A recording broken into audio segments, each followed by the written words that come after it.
نحمده ونصلي ونسلم على رسوله النبي الكريم اما بعد فاعوذ باللہ من الشیطان الرجیم بسم اللہ الرحمن الرحیم قال اللہ تبارک و تعالی فی القرآن المجید انما المؤمنون الذین آمنوا باللہ ورسولہ ثم لم يرتابوا وجاهدوا بأموالهم وأنفسهم في سبيل الله أولئك هم الصادقون صدق اللہ العظیم۔ معزز حاضرین و سامعین، اللہ رب العزت کا بے پایہ فضل و احسان ہے کہ جس نے اپنی توفیق خاص اور حضور نبی اکرم صلی اللہ علیہ وآلہ وسلم کے نالین مبارک کے تصدق سے ہمیں ایک مرتبہ پھر اپنی بارگاہ میں حاضر ہونے کی توفیق عطا فرمائے۔ دعا ہے کہ اللہ رب العزت ہماری اس حاضری کو قبول فرمائے۔ ہماری سلسلہ وار گفتگو اس حوالے سے چل رہی تھی کہ ایمان کیا ہے اور مومن کسے کہتے ہیں،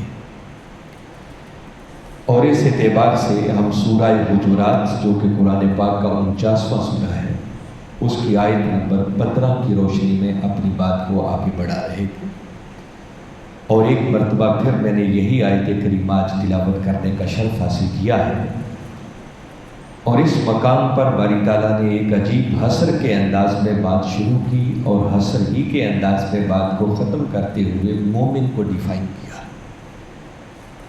اور بات یوں ارشاد فرمائی کہ انما المؤمنون، کہ مومن صرف وہ لوگ ہیں الذین آمنوا باللہ ورسولہ، جو اللہ پر بھی ایمان لاتے ہیں، اس کے رسول پر بھی ایمان لاتے ہیں، ثم لم یرتابوا، اور ایسا ایمان لاتے ہیں کہ پھر اس میں شک کی دراڑ پیدا نہیں ہونے دیتے، وجاہدوا باموالہم وانفسہم فی سبیل اللہ، اور ایسے ایمان کے بعد پھر وہ اپنے مال اور اپنی جان سے اللہ کی راہ میں جہاد کرتے ہیں، تودع کرتے ہیں، ایفرٹ کرتے ہیں، کوشش کرتے ہیں، اور اینڈ باری تعالیٰ نے پھر حسر کے انداز میں فرمایا اولئک هم الصادقون، فرمایا حقیقت میں یہی وہ لوگ ہیں جو اپنے دعوی ایمان میں سچے ہیں۔ اس آیت کریمہ پر اگر غور کریں تو باری تعالیٰ نے مومن بننے کے لیے جو پہلا تقاضا بیان کیا ہے، فرمایا مومن فقط وہ ہیں جو اللہ پر بھی ایمان لاتے ہیں اور اس کے رسول پر بھی ایمان لاتے ہیں، اور اللہ اور اس کے رسول صلی اللہ علیہ وسلم پر پھر ایسا پکا اور سچا ایمان لاتے ہیں کہ پھر کسی شک میں مبتلا نہیں ہوتے۔ اللہ پر ایمان لاتے ہیں تو پھر اللہ کو اس کے تمام تر صفات کے ساتھ مانتے ہیں، اور اس ماننے کا تقاضا میں نے پچھلی بار سورہ انفال قرآن پاک کی 8ویں سورت ہے اس کی روشنی میں مومنوں کی اگلی صفات کا تذکرہ کیا تھا کہ اگر سمجھنا ہو کہ اللہ پر ایمان کیسا ہونا چاہیے تو سورہ انفال کی دوسری آیت کریمہ میں باری تعالیٰ نے پھر اسی انداز میں بات شروع کی، فرمایا انما المؤمنون، جیسے وہاں شروع کی تھی بات، اب یہاں اس کو مزید وضاحت سے ڈیفائن کیا جا رہا ہے کہ اللہ پر ایمان لانے سے مراد کیا ہے۔ فرمایا مومن فقط وہ لوگ ہیں الذین اذا ذکر اللہ وجلت قلوبہم، کہ جب ان کے سامنے اللہ کا ذکر کیا جائے تو اللہ کے ڈر اور خوف کی وجہ سے ان کے دلوں پر ایک کیفیت طاری ہوتی ہے، ان کے دل لرز اٹھتے ہیں۔ وَإِذَا تُلِيَتْ عَلَيْهِمْ آيَاتُهُ زَادَتْهُمْ إِيمَانًا، اور جب ان پر اللہ کی آیات کی تلاوت کی جاتی ہے تو ان کا ایمان پہلے سے بھی اور بڑھ جاتا ہے۔ وَعَلَىٰ رَبِّهِمْ يَتَوَكَّلُونَ، اور وہ ہر حال میں اپنے رب پر ہی بھروسہ کرتے ہیں۔ وہ جو پہلی شک بتائی کہ مومن وہ ہیں جو اللہ پر ایمان لاتے ہیں، تو اللہ پر ایمان لانے کی 3 تقاضے باری تعالیٰ نے یہاں پر ذکر کیے ہیں۔ فرمایا اگر دیکھنا ہو کہ اس بندے کا اللہ پر ایمان کتنا پکا اور سچا ہے تو اس کی پہلی علامت یہ ہے کہ اس کے ہاں جب اللہ کا ذکر کیا جاتا ہے تو ان کے دل اللہ کے ڈر سے، خشیت سے کانپ اٹھتے ہیں۔ یہ جو فرمایا کہ جب ان کے ہاں ذکر کیا جاتا ہے تو یاد رکھیں جو حقیقت میں اللہ اور اس کے رسول پر ایمان لے آتا ہے نا، تو ان کی شان یہ ہے کہ وہ کبھی ایک لمحے کے لیے بھی اللہ کے ذکر سے غافل نہیں ہوتے۔ ان کی یہ کیفیت پھر ہمہ وقت رہتی ہے۔ مردوں کی تعریف جو باری تعالیٰ نے قرآن میں کی ہے نا، ایک تو ہم ہے نا، کسی کو مرد کہتے ہیں، کسی کو عورت کہتے ہیں، مذکر اور مؤنث کے معنی میں لیتے ہیں، مگر مردانگی کسے کہتے ہیں؟ اگر قرآن سے اس بات کو جاننا چاہیں کہ اللہ کی نگاہ میں مرد کون ہے، تو یہ مذکر ہونا مردانگی نہیں ہے، بلکہ باری تعالیٰ نے سورہ نور کی آیت نمبر 37 میں فرمایا رجال لا تلہیہم تجارت ولا بیع عن ذکر اللہ، فرمایا مرد وہ ہیں کہ دنیا کی خرید و فروخت جن کو اللہ کے ذکر سے غافل نہ کرنے پائے۔ وہ کہتے ہیں نا ہاتھ کار والے تے دل یار والے، وہ بظاہر فزیکلی اس دنیا میں رہتے ہیں مگر دل ہر وقت اللہ کی یاد کے ساتھ جڑے رہتے ہیں۔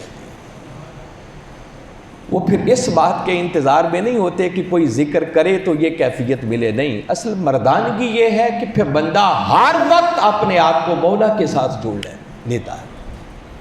اور ایسے ہی لوگوں کا حال باری تعالیٰ نے بیان کیا ہے، فرمایا الذین یذکرون اللہ قیاما وقعودا وعلی جنوبہم، فرمایا یہ وہ لوگ ہیں جو اٹھتے بیٹھتے چلتے پھرتے حتیٰ کہ پہلوؤں کے بل لیٹے، یہ ہر وقت پھر اپنے مولا کا ذکر کرتے رہتے ہیں، اس مولا کی یاد کے ساتھ جڑے رہتے ہیں، ایک لمحے کے لیے بھی غافل نہیں ہو پاتے۔ اور یہ محبت اور عشق کی یوں سمجھیں کہ انتہا ہے کہ جب محبت اپنے کمال کو پہنچتی ہے تو پھر محب ایک لمحے کے لیے بھی اپنے محبوب سے غافل نہیں ہوتا۔ باری تعالیٰ نے اس بات کا ذکر بھی قرآن پاک میں کیا، اور کائنات کے اندر سچی بات یہ ہے کہ محبت کے قابل اگر کوئی ہستی ہے تو وہ اللہ کی ذات ہے، باقی سب محبتیں جھوٹی محبتیں۔ دیکھیں نا، ہم کسی کے حسن کی وجہ سے اس سے محبت کرتے ہیں تو حسن کتنی دیر تک ہے؟ دیکھنا چاہیے کہ جس حسن کی وجہ سے ہم اس سے محبت کرتے ہیں تو بندہ اس بات کی طرف غور کرے کہ اس کو اتنا حسین بنایا کس نے ہے۔ اصل محبت کے قابل یہ نہیں ہے، اصل محبت کے قابل وہ ہے جس نے اسے اتنا حسین بنایا ہے۔ ہم کسی کی خوبی اور کمال کی وجہ سے اس سے محبت کرتے ہیں تو بھئی یہ محبت کے قابل نہیں ہے، اصل محبت کے قابل تو وہ ہے جس نے اسے یہ خوبی اور کمال عطا کیا ہے، جو دائمی ہے، ہمیشہ رہنے والا۔ اس بات کا ذکر باری تعالیٰ نے سورہ بقرہ، قرآن پاک کی دوسری سورت ہے، اس کی آیت نمبر 165، بڑے قابل غور کلمات ہیں، فرمایا وَمِنَ النَّاسِ، لوگوں میں سے کچھ ایسے بھی ہیں مَن یَتَّخِذُ مِن دُونِ اللَّہِ اندادا، جو اللہ سے ہٹ کر اس کے شریک بناتے ہیں، اس کے برابر ٹھہراتے ہیں، اور ان کو برابر ٹھہرا کر اس کا شریک بنا کر کرتے کیا ہے؟ فرمایا یحبونہم کحب اللہ، اور پھر وہ اللہ کا شریک بنا کر ان سے اس طرح محبت کرتے ہیں جیسے اللہ سے محبت ہونی چاہیے۔ اور ہمارا حال یہی ہے، اللہ کی محبت تو ہمیں میسر ہے یا نہیں ہے، مگر دنیا کے اندر ہم بعض چیزوں سے ایسی محبتیں کرتے ہیں کہ بندہ دیکھ کے دنگ رہ جاتا ہے کہ بندہ اس محبت میں کس قدر گرفتار ہے۔ کوئی مال کی محبت میں گرفتار ہے، کوئی کسی کے حسن کے محبت میں گرفتار ہے، کوئی کسی کی خوبی اور کمال کے حسن میں گرفتار ہے، اس کے لیے اسے نہ اپنی جان کی فکر ہے نہ اپنے آرام کی فکر ہے، دن رات بندہ بھاگ رہا ہے، تھوڑا سا نقصان ہو جائے تو بے چین ہو جاتا ہے، محبوب نظروں سے اوجھل ہو جائے تو بے چینی کی کیفیت ہو جاتی ہے۔ اصل یہ کیفیت ہونی چاہیے تھی اس مولا کی محبت، اس کے ساتھ ایسی محبت کی جائے۔ تو فرمایا لوگوں میں سے کچھ ایسے ہیں کہ جو اللہ سے ہٹ کر لوگوں کو اللہ کے برابر اس کا شریک ٹھہراتے ہیں، اور جیسی محبت اللہ سے ہونی چاہیے تھی ویسی محبت وہ ان سے کرتے ہیں۔ اور اتنی بات کر کے باری تعالیٰ نے اسی آیت کریمہ کے آگے فرمایا وَالَّذِينَ آمَنُوا أَشَدُّ حُبًّا لِلَّهِ، جبکہ مومن وہ ہیں جو ہر شے سے کٹ کر سب سے بڑھ کر صرف اللہ سے محبت کرتے ہیں۔ تو گویا اللہ پر ایمان کا معنی یہ ہے کہ انسان اس مولا سے عشق کرنے والا بنے۔ ہمارے جمعہ کے خطبہ میں اتنا وقت نہیں ہوتا، دامن وقت میں گنجائش بہت تھوڑی ہوتی ہے، کئی نشستیں لگ جاتی ہیں ایک بات کے بیان پر، اور پھر پچھلی بات بسا اوقات نظروں سے اوجھل ہو جاتی ہے کہ بات کیا چل رہی تھی۔ آج میں چاہ رہا تھا کہ اس مضمون کو ہم کمپلیٹ کریں تاکہ پھر دوسرا حصہ آگے رمضان بھی شروع ہو جانا ہے، پھر ہم تقویٰ پر اپنی بات کو شروع کریں گے جو ولایت کے لیے دوسری بنیادی شرط ہے۔ تاہم ہم کوشش کرتے ہیں کہ جتنی باتیں بھی ہو سکیں، اس لیے میں تفصیل میں گئے بغیر صرف ریفرنسز آپ کو دے رہا۔ تو قرآن یہ بتا رہا ہے کہ مومن وہ ہے جو اللہ سے شدید ترین محبت کرتا ہے۔ خالی محبت کی بات نہیں کی، اگر خالی محبت کی بات ہوتی تو یوں کہا جاتا حبا للہ، جو اللہ سے محبت کرتے ہیں، تو خالی محبت کی بات نہیں، اشد حبا۔ فرمایا مومن وہ ہیں جو اپنے مولا سے شدید ترین محبت کرتے ہیں۔ اور یاد رکھیں جب محبت شدید ہو جائے تو پھر اسے محبت نہیں کہتے بلکہ اسی کو عشق کہا جاتا ہے۔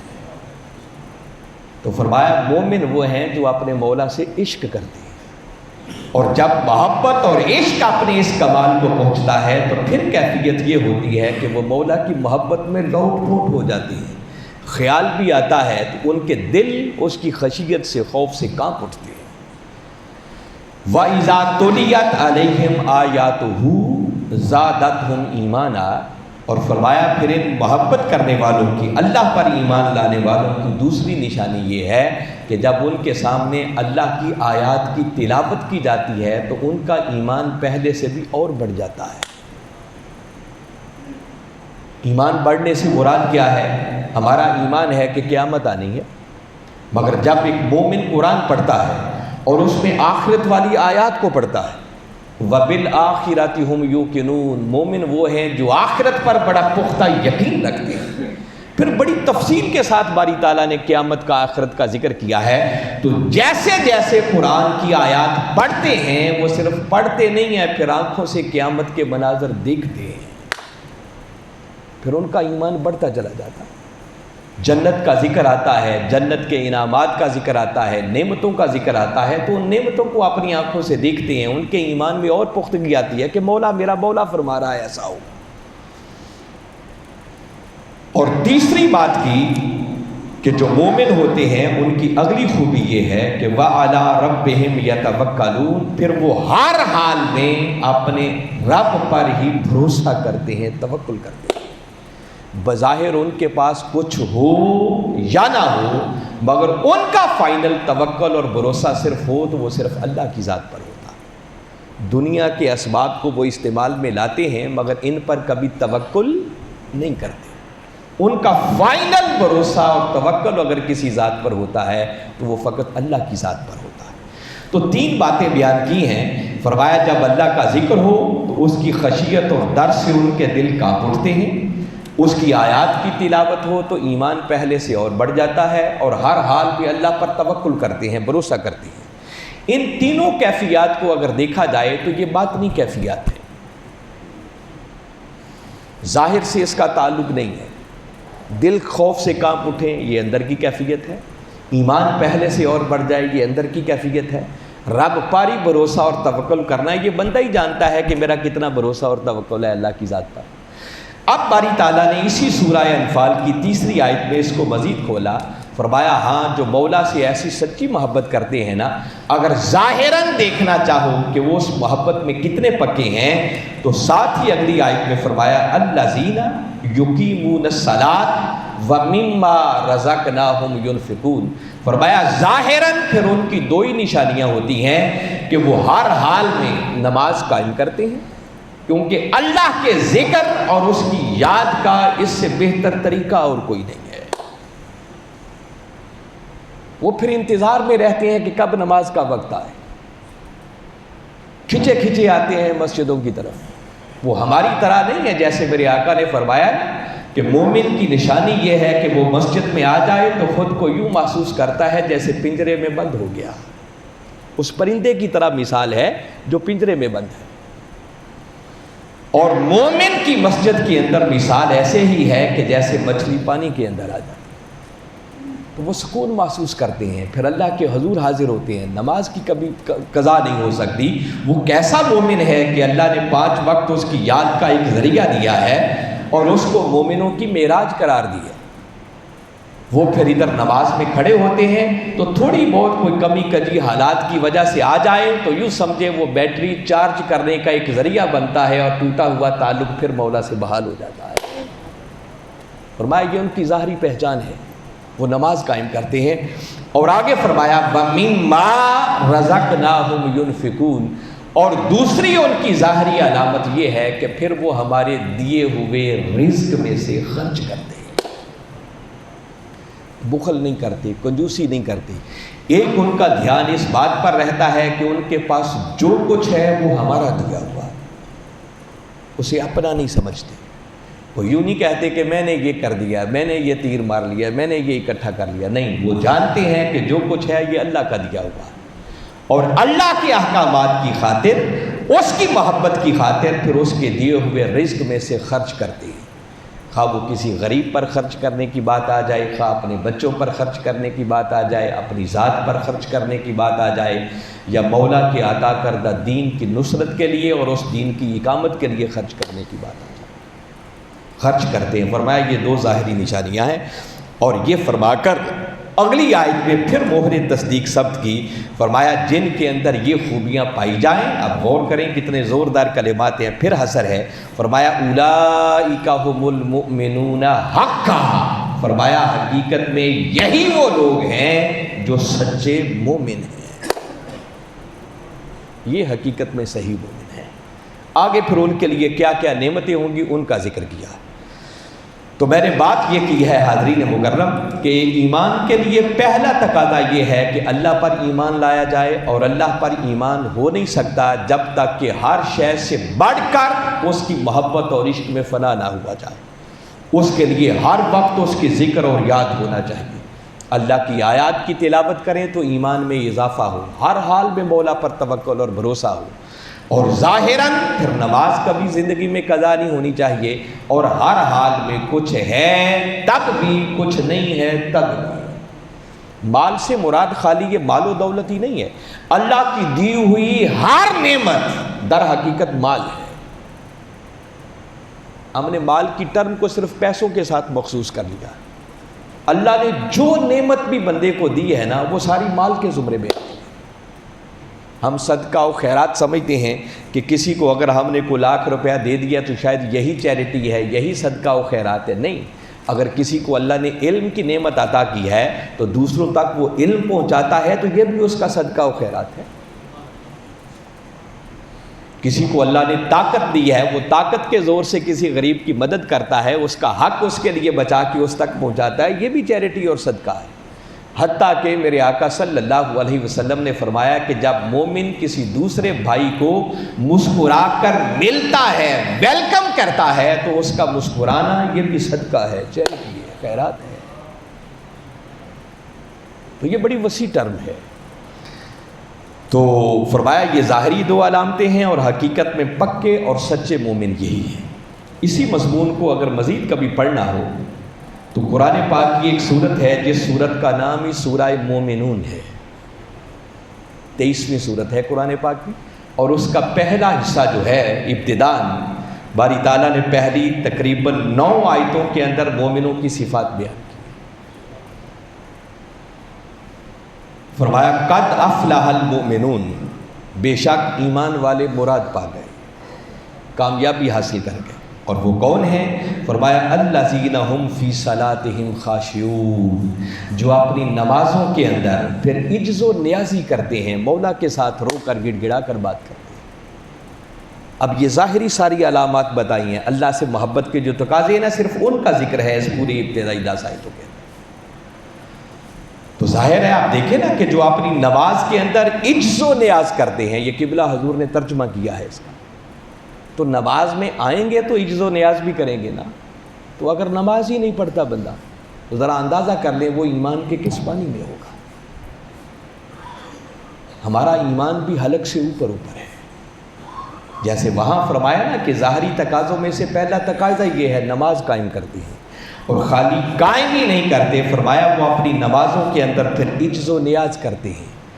آگے فرمایا والذین هم عن اللغو معرضون، پھر ہر بیہودہ بات سے وہ کنارہ کش رہتے ہیں، بچنے والے ہو جاتے ہیں۔ مولا کی محبت ہو گئی نا، تو محبت کا تقاضا ہے کہ پھر محبوب سے ہر وقت بندہ ڈرتا ہے کہیں محبوب ناراض نہ ہو جائے۔ اللہ سے ناراضگی، اللہ کیسے ناراض ہوتا ہے؟ جب اس کی نافرمانی کی جائے، لغو اور بیہودہ باتوں میں بندہ مشغول ہو۔ تو فرمایا مومن وہ ہیں جو ہر لغو اور بیہودہ بات سے بچے رہتے ہیں۔ والذین هم للزکاۃ فاعلون، یہ خرچ کرنے کی بات آ گئی، ہر حال میں زکوٰۃ ادا کر کے اپنی جان کو بھی اپنے مال کو بھی پاک اور صاف کرتے رہتے ہیں۔ والذین هم لفروجہم حافظون، اور مومن وہ ہیں جو اپنی شرم گاہوں کی حفاظت کرتے ہیں۔ پھر اللہ سے ڈرنے کی بات آ گئی، خشیت کی بات آ گئی۔ جو مومن ہوگا وہ ہر حال میں اللہ کی ناراضگی سے ڈرے گا۔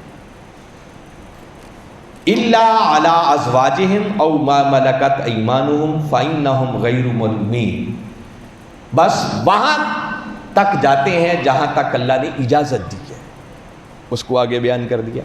فمن ابتغى وراء ذلك فاولئک هم العادون، جو ان حدوں کو کراس کرے گا فرمایا وہ حد سے بڑھنے والا ہے۔ والذین هم لاماناتہم وعہدہم راعون، مومن وہ ہیں جو پھر اپنی امانتوں کے اور وعدوں کی پاسداری کرنے والے ہوتے ہیں۔ اللہ سے ڈرنے کی بات ہے۔ تو یہ سارے وہ ظاہری تقاضے بتائے، اور اینڈ پھر کیا والذین هم علی صلواتہم یحافظون، اور مومن وہ ہیں جو اپنی نمازوں کی مداومت کے ساتھ حفاظت کرنے والے بن جاتے ہیں۔ تو یہ میں نے ایمان باللہ کے کچھ تقاضے بیان کیے ہیں دامن وقت کو سامنے رکھتے ہوئے کہ ہمارے پاس وقت کتنا ہے تاکہ اتنی بات کی جائے۔ تو میں عرض یہ کر رہا تھا کہ یہ ایمان باللہ کے کچھ تقاضے ہیں جو باری تعالیٰ نے قرآن میں بیان کیے۔ ان چیزوں کو کبھی تفصیل سے پڑھنا ہو تو قبلہ حضور کی پوری کتاب مل جائے گی محبت الہی پر، پوری الگ سے کتاب مل جائے گی ذکر الہی پر، الگ سے پوری کتاب آپ نے لکھ ڈالی ہے خشیت الہی پر۔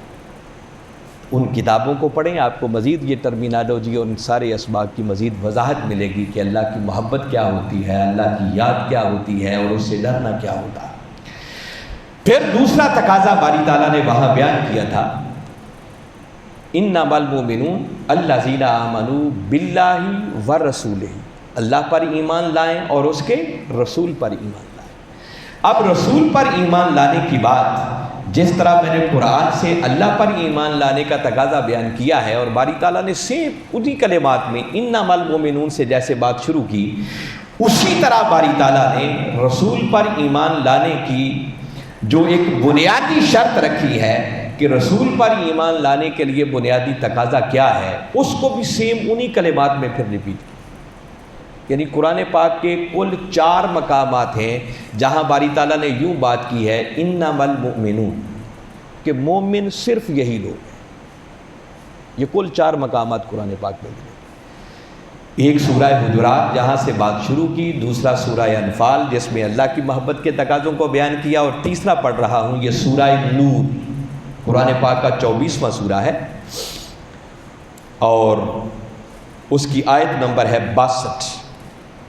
آخری رکوع سورہ نور کا اسی آیت سے شروع ہوتا ہے۔ بڑی توجہ سے غور سے سنیں کہ باری تعالیٰ نے کس ڈیپتھ اور گہرائی میں جا کر یہ بات سمجھائی ہے کہ حقیقت میں مومن کون ہے، رسول پر ایمان لانے کا معنی کیا ہے۔ فرمایا انما المؤمنون، بات پھر ویسے ہی شروع، فرمایا مومن صرف یہی لوگ ہیں۔ کون؟ الذین آمنوا باللہ ورسولہ، جو اللہ پر بھی ایمان لائیں اور اس کے رسول پر بھی ایمان لائیں۔ اب یہاں چونکہ رسول پر ایمان لانے کی بات سمجھانی تھی تو آگے رسول کی بات کو شروع کیا۔ آیت ایک ہی چل رہی ہے، آگے فرمایا وَإِذَا كَانُوا مَعَهُ عَلَىٰ أَمْرٍ جَامِعٍ، اور جب کبھی وہ میرے رسول مکرم صلی اللہ علیہ وسلم کے ساتھ کسی بات پر مشاورت کے لیے جمع ہوئے بیٹھے ہوں، تو فرمایا مومن وہ ہیں لم یذهبوا حتی یستأذنوا، تو وہ اس وقت تک اٹھ کر نہ جائیں جب تک کہ پہلے میرے رسول سے اجازت نہ لیں۔ یہ بڑی باریک بات ہو رہی ہے، اس بات کو سمجھنا ہو تو ذرا 14 صدیاں پہلے کا دور اپنے سامنے لائیں، مدنی دور کو سامنے رکھیں، جس دور میں کئی منافق پیدا ہو گئے تھے، اوپر سے کلمہ پڑھتے تھے، اندر سے ماننے کے لیے تیار، اور ہر وقت ان کی کوشش ہوتی تھی کہ مسلمانوں کو نقصان کیسے پہنچایا جائے۔ ان کی ساری جو بھی یہ مختلف آگے کام کرنے کے لیے تدابیر اپناتے ہیں، ان کو ناکام کیسے کرنا ہے۔ تو جب کبھی کوئی میٹنگ ہوتی، کسی عام بات پر مشاورت ہو رہی ہوتی، تو وہ بھی آ کے مجلس میں بیٹھ جاتے، چونکہ کلمہ تو پڑھتے تھے، بظاہر نمازیں بھی پڑھتے تھے، اٹھتے بیٹھتے ساتھ تھے، تو کیا کرتے، ماحول خراب کرنے کے لیے اچانک اٹھ کے جانا شروع ہو جاتے۔ آج کل کے دور میں بھی ایسا ہوتا ہے، تنظیموں کی، جماعتوں کی آپس میں نہیں بنتی، کبھی کسی کے جلسے کو ناکام کرنا ہو تو جتھے کی شکل میں پہلے مخالفین آ کے بیٹھ جاتے ہیں، اور جب بڑی سیریس بات ہونے لگتی ہے تو اچانک اٹھ کے جانا شروع کر دیتے ہیں۔ دوسروں کو، پچھلوں کو غلط امپریشن دینا اور ماحول خراب کرنا مقصود ہوتا ہے، جس کا مطلب کہ یہ آج کے دور کی بات نہیں ہے، 14 صدیاں پہلے کے منافق بھی ایسے ہی کیا کرتے۔ تو باری تعالیٰ نے بالکل اسی بات کو سامنے رکھتے ہوئے فرمایا کہ ایمان کے لیے یہی کافی نہیں ہے کہ بس اللہ اور اس کے رسول پر زبان سے ایمان لے آئے، نہیں، فرمایا پھر کیا شرط ہے، وَإِذَا كَانُوا مَعَهُ عَلَىٰ أَمْرٍ جَامِعٍ لَمْ يَذْهَبُوا حَتَّىٰ يَسْتَأْذِنُوا، کہ پھر جب وہ میرے محبوب مکرم صلی اللہ علیہ وسلم کے ساتھ کسی بات پر مشاورت کے لیے آئے بیٹھے ہوں، جمع ہوئے ہوں، تو مومن وہ ہیں جو اس وقت تک اٹھ کر نہ جائیں جب تک کہ پہلے میرے مصطفیٰ سے اجازت نہ لیں، پہلے اجازت طلب کریں۔ اب ایک ہی آیت چلتی ہے، ذرا سنتے چلے جائیں کہ رسول پر ایمان لانے سے مراد کیا ہے۔ اتنی بات کر کے آگے باری تعالیٰ نے فرمایا ان الذین یستأذنونک، اب باری تعالیٰ ڈائریکٹ اپنے محبوب سے مخاطب ہو گئے، اے میرے محبوب مکرم صلی اللہ علیہ وسلم، بے شک وہ لوگ کہ جب وہ آپ کی مجلس میں آئے بیٹھے ہوں اور ان کو کوئی ضروری کام پڑ جائے تو پھر کھڑے ہو کر وہ آپ سے اجازت مانگے کہ آقا کیا ہم چلے جائیں؟ فرمایا وہ جو آپ سے اجازت طلب کرتے ہیں ان کے لیے حصر کے انداز میں فرمایا اولئک الذین، یہی وہ لوگ ہیں یؤمنون باللہ ورسولہ، جو اللہ پر بھی ایمان لاتے ہیں اور اس کے رسول پر بھی ایمان لاتے ہیں۔ حالانکہ دیکھیں جو پہلے جملے میں بات ہوئی ہے، بات تقریباً وہی ہے، مگر باری تعالیٰ نے دوبارہ زور دیا، کنسنٹریٹ کیا اس پر۔ فرمایا محبوب جو تیری بارگاہ میں آ جائیں اور اجازت لیے بغیر چلے جائیں، وہ کروڑ مرتبہ کلمہ پڑھتے پھریں، ان کے ایمان کا کوئی اعتبار نہیں ہے۔ سچے مومن وہ ہیں کہ جو جانے کے لیے کوئی حاجت بھی پڑ جائے تو کھڑے ہو کر پہلے آپ سے اجازت مانگیں کہ آقا کیا ہم چلے جائیں۔ دو باتیں ہو گئیں۔ تیسری بات باری تعالیٰ نے پھر اسی آیت کریمہ میں آگے کی، فَإِذَا اسْتَأْذَنُوكَ لِبَعْضِ شَأْنِهِمْ، اے میرے محبوب مکرم صلی اللہ علیہ وسلم، پھر اگر کسی کو واقعتاً کوئی ایمرجنسی ہو جائے، کوئی ضروری کام پڑ جائے اور اس کا جانا ناگزیر ہو جائے، تو وہ کھڑے ہو کر آپ سے اجازت مانگے کہ آقا کیا ہم چلے جائیں، تو فرمایا اجازت لے لینا ہی کافی نہیں ہے۔ پھر آگے فرمایا فَأْذَنْ لِمَنْ شِئْتَ مِنْهُمْ، محبوب اب مختار ہم نے آپ کو بنا دیا ہے، آپ کی مرضی، جسے چاہیں اجازت دیں، جسے چاہیں اجازت نہ دیں۔ فرمایا ان کا اجازت لے لینا ہی کافی نہیں ہے کہ اجازت لے لیا تو آپ ان کو بھیجنا ضروری ہو گیا، نہیں محبوب آپ اختیار آپ کا ہے، مختار ہم نے آپ کو بنا دیا، اب آپ کی مرضی ہے، جسے چاہیں جانے دیں، جسے چاہیں نہ جانے دیں۔ اب تین باتیں ہو گئیں، سارے تقاضے پورے ہو گئے۔ جب اتنی بات ہو گئی تو باری تعالیٰ نے آگے پھر فرمایا وَاسْتَغْفِرْ لَهُمُ اللَّهُ، اے میرے محبوب اب یہ جن کو ایمرجنسی ہو گئی انہوں نے کھڑے ہو کر اجازت مانگی آقا کیا ہم چلے جائیں، اور اب اختیار ہم نے آپ کو دے دیا تھا کہ محبوب آپ کی مرضی، جسے چاہیں جانے دیں، جسے نہ چاہیں جانے دیں۔ اب آپ نے اپنی مرضی سے ان کو جانے کی اجازت بھی دے دی کہ ٹھیک ہے بھائی، کوئی ڈیتھ ہو گئی، کوئی اور ضروری کام پڑ گیا، جانا ضروری ہے، تو آپ نے اجازت دے دی، جاؤ بھی چلے جاؤ۔ تو تقاضے تو سارے پورے ہو گئے۔ اب فرمایا محبوب یہ جو اس طرح اجازت لے کے جا رہے ہیں، جن کو تو نے اب جانے کی اجازت دے دی، وَاسْتَغْفِرْ لَهُمُ اللَّهُ، اب ان جانے والے کے لیے میری بارگاہ میں استغفار کریں، ان کے لیے بخشش طلب کریں، ان کی معافی کی سفارش کر دیں۔ مولا اب معافی کی ضرورت کیا ہے؟ تقاضے تو انہوں نے سارے پورے کر دیے، کمی تو کوئی نہیں چھوڑی۔ تو نے کہا مجھ سے اجازت لینا ضروری ہے، انہوں نے کھڑے ہو کر اجازت مانگ لی۔ اختیار تو نے مجھے دیا ہے، میں نے اپنی مرضی سے جانے کی اجازت بھی دے دی، اب ان کی بخشش کی سفارش کیوں؟ اب ان کے لیے استغفار کیوں کیا جائے؟ قبلہ حضور نے جو اس کی روح کو ہم تک پہنچانے کے لیے اس کا مفہوم سمجھایا، فرمایا باری تعالیٰ یہاں پر بتانا یہ چاہ رہے ہیں کہ محبوب بے شک سارے تقاضے پورے ہو گئے۔ جب آج تیری بارگاہ میں گئے تھے تو کوئی مرتا تھا تو مر جاتا، مگر تیری بارگاہ سے بڑھ کر تو ضروری کام کوئی نہیں تھا نا۔ انہوں نے جانے کا سوچ بھی کیسے لیا؟ پیچھے جو ہوتا تھا ہوتا چلا جاتا، اب ان کو جانے کا سوچنا بھی نہیں چاہیے تھا۔ ٹھیک ہے سارے تقاضے پورے ہو گئے، مگر پھر بھی محبوب تو ان کی بخشش کی سفارش کر دے، کہیں ایسا نہ ہو کہ ان کے ایسے جانے پر بھی میرا عذاب بڑک اٹھے اور میرے عذاب کی گرفت میں آ جائے۔ اللہ کو یہ بھی گوارا نہیں ہے۔ اور فرمایا محبوب جب تو ان کی بخشش کی سفارش کر دے گا تو فرمایا ان اللہ غفور الرحیم، بے شک پھر اللہ بڑا بخشنے والا بھی ہے، بڑا رحم فرمانے والا بھی ہے، بس تیرے لب ہلنے کی دیر ہے، پھر اللہ انہیں معاف بھی فرما دے گا۔ اس آیت کریمہ کا اگر لب لباب اور خلاصہ آپ کو ایک جملے میں دینا چاہوں تو رسول پر ایمان لانے کا تقاضا جو یہاں بیان ہو رہا ہے کہ حاضرین مکرم یاد رکھیں، بارگاہ رسالت پر اس وقت تک ایمان کامل نہیں ہو سکتا جب تک کہ کوئی شخص پہلے خود کو کملی والے آقا کی بارگاہ کے ادب میں فنا نہیں کر دیتا۔ یہ اس کا لب لباب اور نچوڑ ہے۔ یہی بات باری تعالیٰ نے سورہ نساء میں ایک اور انداز میں کی، فرمایا لا یؤمنون، بلکہ بات یوں شروع کی فلا وربک، محبوب تیرے رب کی قسم کھا کے آغاز کیا۔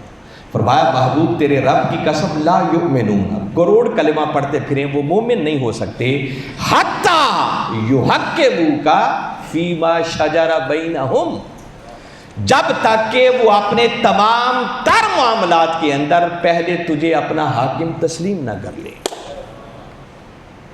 ثم لا یجدوا فی انفسہم حرجا مما قضیت، اور اس طرح حاکم تسلیم کریں کہ پھر آپ کسی معاملے کے اندر جو فیصلہ بھی فرما دیں اس فیصلے پر اپنے دلوں میں رتی برابر ذرہ برابر بھی تنگی محسوس نہ کریں۔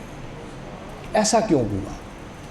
وَيُسَلِّمُوا تَسْلِيمًا، اور محبوب تیرے فیصلے کے سامنے وہ اپنے سروں کو یوں جھکا دیں جیسے سر جھکانے کا حق ہوتا ہے۔ فرمایا محبوب یہ کیفیت ہے تو وہ مومن ہیں، ادروائز وہ کروڑ کلمے پڑھتے رہیں ان کے ایمان کا بھی کوئی اعتبار نہیں۔ یہ ہے وہ پکا اور سچا ایمان جو فرمایا نا کہ مومن وہ ہیں جو اللہ پر بھی ایمان لائیں، اس کے رسول پر بھی ایمان لائیں۔ تو اللہ پر ایمان لانے کے تقاضے میں نے بتا دیے کہ پھر اللہ سے محبت اور عشق، جس محبت کا دنیا کی کوئی محبت مقابلہ ہی نہ کر سکے، اللہ کے ذکر سے دلوں پر ایک خشیت طاری ہو جائے، اس کی آیات کی تلاوت ہو تو بندے کا ایمان پہلے سے اور بڑھ جائے، ہر حال میں اللہ پر بھروسہ، اللہ پر توکل، اور ظاہری علامت پھر نماز کا قائم کرنا اور اللہ کے دیے ہوئے میں سے خرچ کرنا۔ اور رسول پر ایمان لانے سے مراد کیا ہے کہ پھر بندہ بارگاہ مصطفیٰ کے ادب میں خود کو فنا کر دے، اور ادب پہلا کرینہ ہے محبت کے کرینوں میں۔ یہ ادب تبھی آتا ہے جب دل میں کملی والے آقا کی محبت اور عشق ہو، اس لیے ایمان نام ہی کملی والے آقا صلی اللہ علیہ وسلم کی محبت اور عشق میں فنا ہو جانے کا۔ تو یہ اللہ اور اس کے رسول پر ایمان کے تقاضے بنیادی بتائے ہیں۔ انشاءاللہ آئندہ جمعۃ المبارک میں اگر موقع ملا تو پھر اس کو مکمل کریں گے، بلکہ میرا خیال ہے کہ اگلا جمعہ جو آ رہا ہے وہ انگریزی ماہ کا تیسرا جمعہ ہوگا، تو چونکہ تیسرا جمعہ ہے تو میں آپ کو پھر یاد کروا رہا ہوں کہ انشاءاللہ آئندہ جمعۃ المبارک جو یہ خطبہ ہوگا وہ صاحبزادہ پروفیسر ڈاکٹر حسین بوری الدین صاحب ارشاد فرمائیں گے۔ آپ احباب کوشش کریں کہ باہر صورت 1 بجے تک ہر صورت میں مسجد میں آ جایا کریں، تاکہ ہم ان کی قیمتی جو معلومات ہمیں وہ فراہم کریں گے ان سے مستفید ہو سکیں، اور ان کے فرمودات کو سن کر اپنی دنیا اور آخرت کو سنوارنے کا اہتمام کر سکیں۔ وما علینا الا البلاغ۔